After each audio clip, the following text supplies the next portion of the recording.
युद्ध से मिले घाव अभी भरे भी नहीं थे कि भारत को आपातकाल के दानवीय मुख में झोंक दिया गया। अनुच्छेद 1952 में प्रावधानिक आंतरिक अशांति का छत आधार बनाकर लगाया गया आपातकाल देश के लोकतंत्र की सुरक्षा के लिए नहीं, अपितु तत्कालीन सत्ता को कवच प्रदान करने के लिए लगाया गया था। जब सन 1975 में 25 जून को तत्कालीन राष्ट्रपति माननीय फखरुद्दीन अली अहमद जी ने आपातकाल पर अपनी घोषणा दी, आपातकाल पर अपनी अनुमति दी, वैसे ही देश के तमाम प्रसिद्ध अखबार दफ्तरों की बिजली काट दी गई और अगले दिन रेडियो से घोषणा हुआ कि देश संकट में है, इसलिए देश में आपातकाल लगाया जाता है। लेकिन प्रश्न यह है कि क्या वास्तव में देश संकट में था? क्या वास्तव में देश में आंतरिक अशांति थी? अगर गहन अध्ययन और विचार किया जाए तो ये पाया जाता है कि नहीं। संकट था तो तत्कालीन सत्ता को, संकट था तो तानाशाही सरकार को। चूंकि आपातकाल की स्थिति एक दिन में नहीं बनी, केंद्र और बिहार और गुजरात जैसी राज्य सरकारें तमाम भ्रष्टाचार के आरोप झेल रही थी और उनके विरोध में तमाम राष्ट्रीय आंदोलन तुल पकड़ चुके थे और उन सबका सिर्फ और सिर्फ एक उद्देश्य था, तत्कालीन सत्ता को उखाड़ देना। और इसका वास्तविक ताना बाना बुना गया 12 जून 1975 को, जब राजनारायण वर्सेस इंदिरा गांधी के मामले में माननीय इलाहाबाद उच्च न्यायालय ने यह निर्णय दिया कि श्रीमती गांधी का चुनाव निर्वाचन रद्द किया जाता है और अगले 6 वर्षों तक उन्हें चुनाव लड़ने से प्रतिबंधित भी किया जाता है। अब सत्ता हाथ से जाना तय था।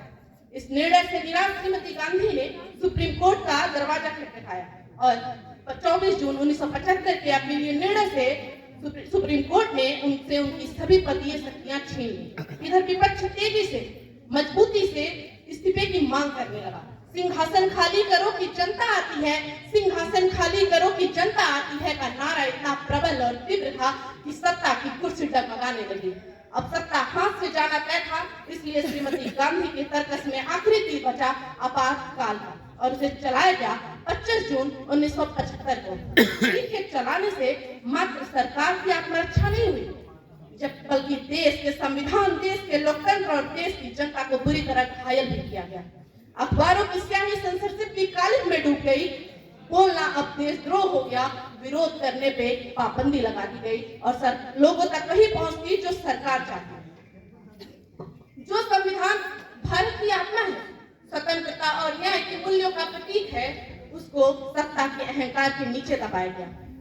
सुप्रीम कोर्ट जो न्याय का प्रहरी कहा जाता है, एडीएम जबलपुर वर्सेस शिवकांत शुक्ला के मामले में नैतिक अधिकारों के प्रति, मूल अधिकारों के प्रति अपने हाथ खड़े कर दिए और उन्होंने कहा कि आपातकाल की स्थिति में सुप्रीम कोर्ट भी कुछ नहीं कर सकता। अब लाखों लोगों को डिफेंस इंडिया एक्ट और maintenance of internal security act की आड़ में बंदी बना दिया।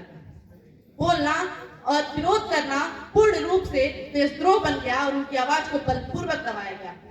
जनसंख्या नियंत्रण के नाम पर नसबंदी जैसा अमानवीय कृत्य कराया गया, झुग्गियां तोड़ लोगों को बेघर कर दिया गया और छात्रों की आवाज को बलपूर्वक दबा दिया गया। क्योंकि ये लोकतंत्र है, ये देश लोकतांत्रिक मूल्यों का आधार है। लेकिन प्रश्न ये भी था कि क्या ये लोकतंत्र था? क्या उस आपातकाल में जो अत्याचार हुए, क्या वो संविधान के मूल्यों के अनुसार था? क्या ये जनता के लिए शासन था? नहीं, ये लोकतंत्र नहीं था, ये सिर्फ तंत्र था जिसमें लोग का कोई अस्तित्व नहीं। ये सरकार का जनता के प्रति अत्याचार था, ये संविधान का उल्लंघन था। लेकिन साथियों, वो कहा जाता है ना, जब जब तानाशाही अपने चरम पर होती है तब तब उसका अंत होता है, और यही हुआ 1977 के लोकसभा चुनाव में।